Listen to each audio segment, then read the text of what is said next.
apa yang melalaikan seseorang sampai kemudian baru sadar di alam kubur? Di antaranya apa? Alhaakumut. Nah, terlalu tertambat hatinya dengan dunia. Harta. Nggak dilarang memperbanyak harta, silahkan banyak-banyakin.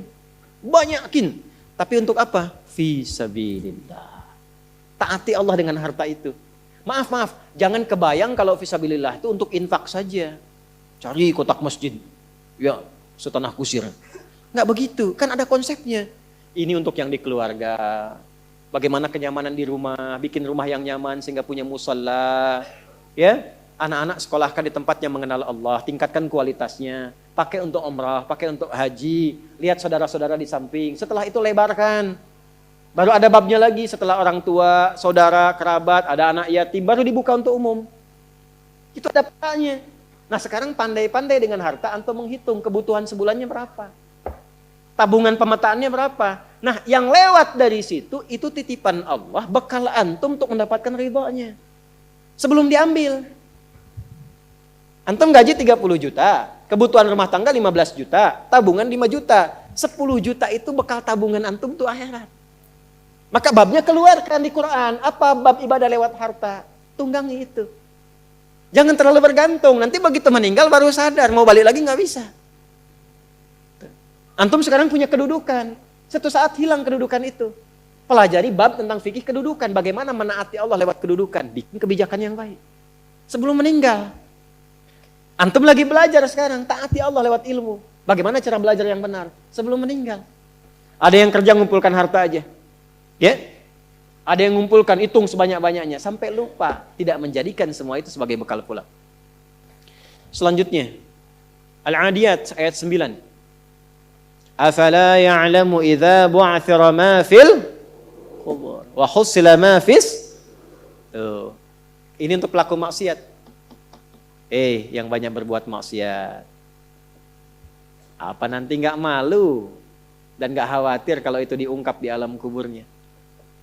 Silahkan Anda tutup-tutupi saat di dunia. Tapi kalau nggak ditobati, di alam kubur akan terasa. Saya ulangi, di alam kubur akan terasa.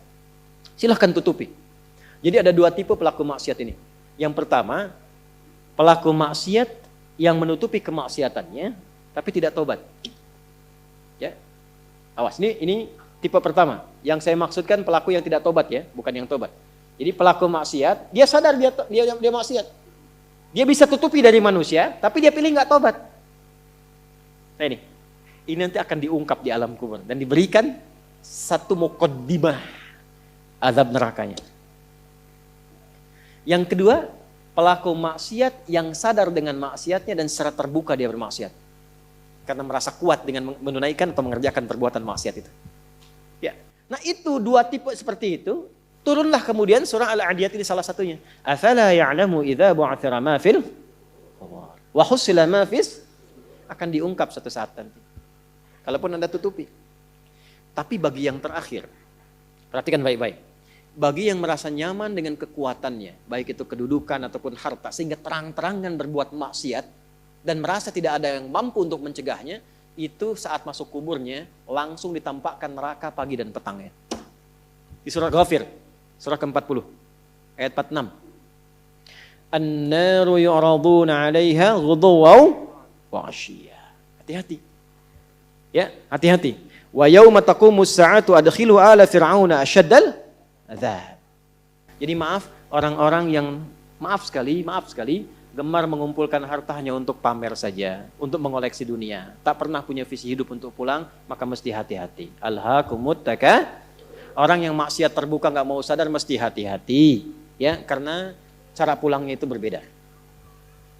Teruskan. Quran surah Al-Infitar ayat keempat. Ketiga, kan 8 ya semua ya. Wa idzal quburu bu'thirat. Al-Infitar ayat keempat.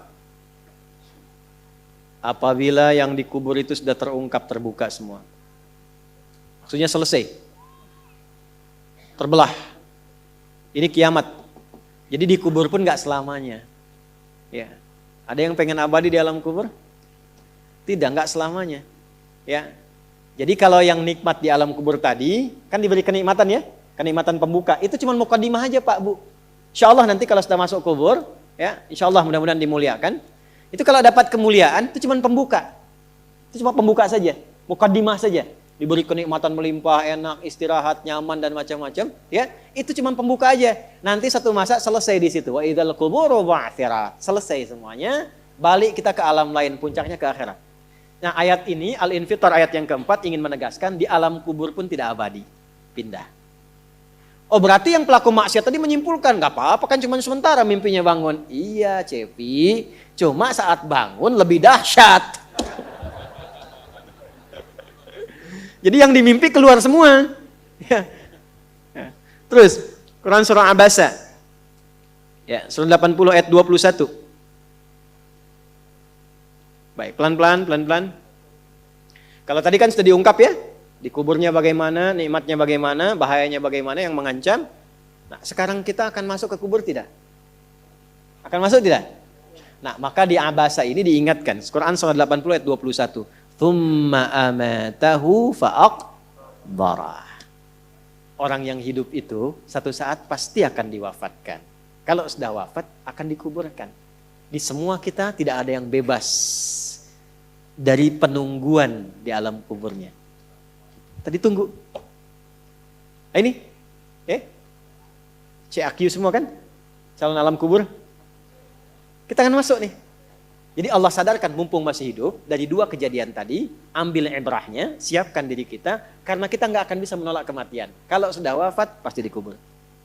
Teruskan dulu ya, kita agak cepat. Al-Mumtahanah ayat 13. Sudah? Ini nyambung semua ayatnya, indah sekali. Jadi kalau kita sudah sadar, ini resiko kebaikan, ini resiko keburukan, dan kita tahu akan wafat, akan dikuburkan, bagaimana cara persiapannya? Supaya nggak lalai tadi ya. Maka Al-Mumtahanah ayat ke-13. Ya ayyuhalladzina amanu la tatawallaw qauman ghadiballahu alaihim. Qad ya'isu kama ya'isal kuffara min apa? Ashabil kubur. Maka jangan banyak bergaul dengan orang-orang yang menjauhkan kita dari ridha Allah Subhanahu wa taala. Cari teman yang baik sekarang. Pertama, maaf, bikin kebaikan di rumah tangga dulu. Itu kan teman hidup. Ya. Awas, hati-hati. Kalau melihat istri kurang baik atau sebaliknya, jangan dihakimi, jangan difonisi. Justru Allah kirimkan antum itu untuk menebarkan kebaikan dan menyempurnakan kesemaan bersama. Jelas? Jadi sekarang yang dilakukan teman hidup dulu. Rubah jadi baik dulu. Anak-anak jadi baik dulu. Setelah itu cari tempat tinggal yang baik. Bergaul dengan orang baik. Antum yang kuliah cari teman yang baik. Antum yang kerja cari teman yang baik. Maaf. Kalau ada tawaran, kedudukan, hartanya berlipat, tapi menjauhkan Anda dari Allah, ingat ini. Tsumma amatahu fa'aqbarah. Ingat saat ditawari itu Anda meninggal. Dikubur. Dan ingat ancamannya. Ingat pasalnya tuh. Ya, ingat suratnya. Paham? Nah, karena itu masukkan ayatnya, jangan sekali-kali menjadikan keadaan di sekitaran kita justru memperkuat datangnya ancaman Allah dan nestapa saat kembali ke alam kuburnya. Bahkan orang-orang yang tidak beriman pun, yang buruk pun, yang beriman tapi maksiat pun, itu sejatinya ketika temannya masuk ke kubur gak mau ikut-ikutan. Makanya disindir oleh Allah. Hei, kamu ini sadar gak sih? Orang yang mengajak kamu maksiat itu, lihat temannya meninggal pun, temannya wafat pun, dia gak pengen ikut. Kadang-kadang dia abaikan. Coba lihat. Ya, ada pimpinan misalnya, tingkat tertinggi. Lihat anak buah bawahnya misalnya. Menjalankan tugas bahkan dari dia untuk berbuat salah, berbuat maksiat. Ya, apakah mengedarkan narkoba atau misalnya membackingi kegiatan yang tidak baik. Lalu tiba-tiba dia wafat. Apakah peduli atasannya? Tidak. Yang ada yang terjadi jangan bawa-bawa atasan, padahal dia yang nyuruh. Terus Anda mau jadikan teman yang seperti itu? Dia pada kawannya saja nggak bertanggung jawab. Dengan imannya saja dia nggak peduli. Kalau dia dengan Allah saja nggak peduli, kenapa Anda dia jadikan teman? Dan kenapa Anda menjadikannya dia teman? Kalau bahasa anak sekarang tuh begini, Allah aja dia gituin apalagi kamu. Kan? Ya, Nabi aja dia cuekin apalagi kamu kan. Ini peringatan Quran, ini bukan dari saya, ini peringatan Quran. Jangan sekali-kali Anda dimanapun Anda berdinaskah, tugas formal, Anda berdagangkah, jangan berteman dengan orang menyimpang. Karena saat Anda susah pun yang akan peduli. Temannya aja yang sama-sama berbuat menyimpang, dia sisihkan, apalagi Anda. Paham? Teruskan. Quran surah ke 35 Fatir ayat 22. Wa ma yastawil ahya'u wal amwat. Innallaha yasma'u man yasha' wa ma anta bimusmi'in man fil qubur. Kalau Anda masih belum sadar juga, kata Allah, hei, kamu ini masih hidup, masih punya harapan, masih punya bekal. Kalau sudah meninggal, gak sama keadaan orang hidup dengan wafat. Mumpung kamu masih hidup, karena kalau sudah meninggal, temanmu yang meninggal pun kamu gak bisa dengar suaranya. Cuma saya yang tahu keadaan di alam kubur. Karena saya tahu, kata Allah, dan saya punya Rahman dan Rahim, dengan sayang saya sampaikan kepadamu. Karena sayang saya. Ibu maaf, kalau ada anak misalnya, ingin berbuat menyimpang, ibu cegah tidak? Kenapa? Karena ibu sayang. Karena itulah ibu saking sayangnya, maaf, jangankan anak lahir, di dalam saat dikandung pun bukankah dijaga dari yang mafsadat? Dijaga dari yang merusak. Ibu kalau sedang mengandung, mau nggak makan makanan yang kotor? Makanan yang merusak? Tidak kan? Kenapa? Karena sayang kepada bayi yang dikandung, janin yang terkandung. Di tempatnya pun disebut oleh Allah dengan rahim. Karena ada rahim, dijaga betul. Miring kanan susah, kiri susah, telungkup gak mungkin. Dijaga supaya apa? Supaya di dalamnya merasakan ketenangan. Karena apa? Karena ada tempat disebut dengan rahim. Nah, Allah itu sifat rahim melekat kepadanya. Karena sayang dengan kita diingatkan. Bahasa bebasnya gini, karena saya sayang engkau dengan rahimku. Karena saya cinta kamu dengan rahmanku. Jangan sampai masuk kubur, kamu tersiksa, kamu nestapa. Karena beda antara hidup di dunia dengan kehidupan di kubur. Mumpung masih hidup, cari bekal. Karena engkau tak mampu mendengar apa yang terjadi dalam kubur. Jadi kalau tadi Allah sampaikan jangan bergaul dengan yang begini, jangan terlena dengan yang seperti ini, itu karena Allah sayang dengan kita. Itu saja. Jelas ya? Ya, jadi kalau nggak sayang nggak akan mungkin diingatkan. Teruskan. Al-Hajj ayat ke-7. Yang ketujuhnya Al-Hajj ayat ke-7. Wa anna as-sa'ata atiyatun la raiba fiha wa anna Allah yab'atsu man fil qubur. Tapi jangan khawatir, sekalipun engkau masuk ke alam kubur, kata Allah, karena sayang, aku pesankan berbekal dari sekarang. Di alam kubur aku penuhi nikmatku kepadamu. Tapi itu cuma sementara, besok-besok selesai, aku bangkitkan semua kalian, aku tepati janjiku untuk memberikan surga kepadamu. Karena itulah orang yang baru mau meninggal, dalam sakaratul mautnya, kalau benar dia mengikuti apa yang Allah pesankan dari ayat-ayat tadi, maka Allah berikan pendahuluan sebelum masuk kubur. Ditampakkan bahkan surganya di hadapannya, dimasukkan dalam golongan hambanya, ditenangkan saat wafatnya. Ya ayyatuhan nafsul mutmainnah, irji'i ila rabbika radiyatan fadkhuli fi wadkhuli. Nah, jannahnya ditampakkan. Terakhir, At-Taubah ayat 84. Quran surah At-Taubah ayat 84. Kalau ada orang yang tidak peduli dengan peringatan ini. Ini 7 ayat nih, itu pesannya. Ini bukan ilmu ta'ati ya, untuk mengingatkan saja. Kadang kita sulit ya, tapi kalau antum ngambil jurusan yang sama, itu insya Allah mendapatkan kenikmatannya. Contoh begini misalnya, kenapa ada ayat di Quran itu jumlah bilangannya sama, serupa dengan lawannya. Malaikat disebutkan 88 kali, setan disebutkan 88 kali. Nah, lawan tugas malaikat itu setan. Malaikat membisikkan kebaikan, setan memprovokasi keburukan. Jumlahnya sama, karena setiap hari pun kita nggak akan bebas dari 2 bisikan itu, baik atau buruk. Nah ini, kenapa ayat pengingat alam kubur dan kehidupan dunia 7 kali? Salah satu pesannya adalah karena kita 7 hari beraktivitas selama hidup di bumi itu. Maka diingatkan setiap hari. Maka setiap hari itu mesti ingat kematian. Sebelum tidur istighfar, siap nggak bekalnya, lihat temannya, selamat nggak keluarganya. Ya, maaf sekali, saya berulang kali minta maaf nih. Ya, berulang kali. Ada seorang suami saleh, istrinya salehah luar biasa. Satu kali suaminya karena kelelahan, bangunnya agak terlambat. Alhamdulillah. Biasanya jam 3, ini setengah 4 bisa. Itu istrinya bangunkan sambil bersenandung. Pak, sayang, cepat bangun Pak. Perjalanan kita masih panjang. Sedangkan ajal semakin mendekat. Sedangkan para musafir sudah punya banyak bekal di depan kita. Kita mesti nyusul mereka. Bangun Pak. Itu Masya Allah kalau pakai bahasa Arab indah sekali. Pak, ajal itu mendekat kepada kita. Sedangkan perjalanan masih panjang. Teman-teman kita sudah di depan, bekalnya banyak sekali. Maksudnya apa? Teman-teman kita sudah ada yang hafal Quran, sholatnya nggak putus, malamnya banyak tahajud, puasanya nggak putus, sunnahnya dikerjakan. Kita ini, ya Allah, mau bangun tidur aja susah ya Allah. Mau tahajud aja susah. Sementara ajal datang semakin dekat. Pak, bangun Pak. Bangun Pak, takutnya kita meninggal malam ini. Kita nggak bisa menyusul teman-teman kita yang sudah di depan. Itu istri bangunkan suaminya. Ada lagi yang suami mau kerja dibisikin istrinya. Pak, jangan sampai cari yang haram ya. Papa nggak bawa apa-apapun ke rumah di hari ini. Kami keluarga akan sabar. Mama akan tenangkan pada keluarga supaya sabar. Tapi Pak, kami nggak akan kuat merasakan sedetik pun di neraka jika Papa bawa yang haram ke rumah. Masya Allah. Nah ini disebutkan pengingat itu 7 kali. Di 7 ayat berbeda untuk mengingatkan setiap hari ingat wafat. Setiap hari ingat pulang. Setiap hari kita akan mengalami suasana di alam kubur. Jangan sampai meninggalkan dunia dalam keadaan yang terancam.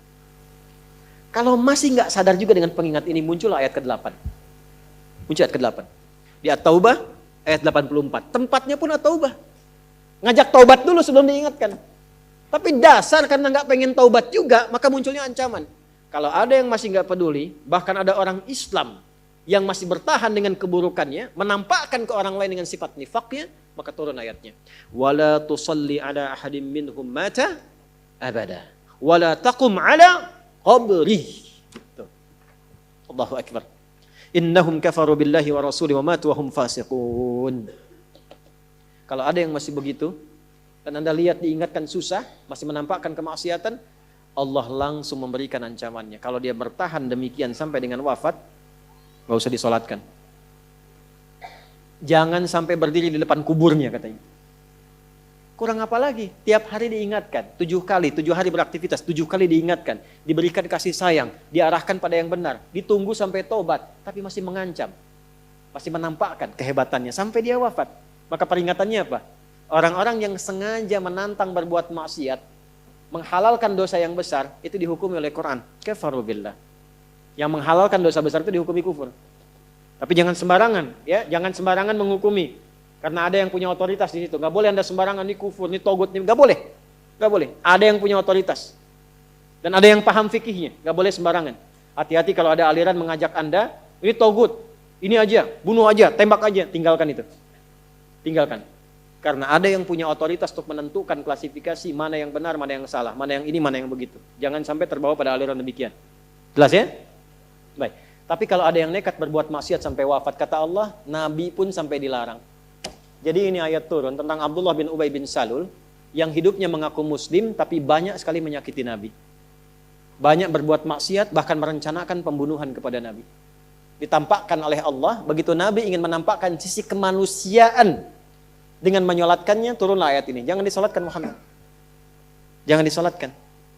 Biarnya sama teman-temannya. Jadi biasanya orang munafik ketemu munafik lagi. Ketemu munafik lagi. Hati-hati. Jangan sampai yang menyolatkan itu sesama munafik, sama perbuat maksiat. Orang Islam dilarang yang beriman yang baik, bahkan wala taqum ala qabri. Ke kuburnya pun jangan diantar. Jangan berdiri di depannya. Jangan sampai terancam demikian. Karena itu kalaupun ada yang nampak ciri-cirinya, kita doakan supaya kembali ke jalan yang benar. Kita tunjukkan kebaikan dengan lemah lembut. Supaya dengan itu sadar dan menjadi bagian dari orang-orang beriman yang mendapatkan ridha Allah Subhanahu wa taala. Apalagi kalau itu bagian dari keluarga. Paham?